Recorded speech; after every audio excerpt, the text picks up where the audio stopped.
জুলাই অভ্যুত্থান দিবস উপলক্ষে মাসব্যাপী রয়েছে নানা আয়োজন। এরই ধারাবাহিকতায় শুক্রবার সকালে ম্যারাথন দৌড় প্রতিযোগিতার আয়োজন করেছে পিরোজপুর জেলা প্রশাসন। বেকুটিয়া সেতুর টোল প্লাজা থেকে শুরু হয়ে দৌড় প্রতিযোগিতা 4 কিলোমিটার দূরত্বে সার্কিট হাউস প্রাঙ্গণে এসে শেষ হয়। এই ম্যারাথন প্রতিযোগিতায় রেজিস্ট্রেশনকৃত প্রায় 300 প্রতিযোগী অংশগ্রহণ করেন। 24-এর অভ্যুত্থানে শহীদ এবং আহত পরিবারের সদস্যসহ ছাত্র জনতা এবং বিভিন্ন শ্রেণী পেশার মানুষ অংশ নেয়। ম্যারাথন প্রতিযোগিতার নেতৃত্ব দেন পিরোজপুরের জেলা প্রশাসক মোহাম্মদ আশরাফুল আলম খান। এ সময় আরও উপস্থিত ছিলেন অতিরিক্ত জেলা প্রশাসক আলাউদ্দিন ভূঁইয়া জনি, অতিরিক্ত পুলিশ সুপার আব্দুল আউয়াল, সদর উপজেলার নির্বাহী কর্মকর্তা মামুনুর রশিদ সহ বিভিন্ন সরকারি ও বেসরকারি কর্মকর্তারা।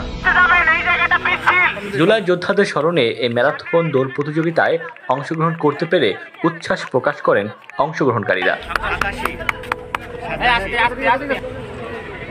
পুরস্কার পেয়ে খুশি বিজয়ীরা।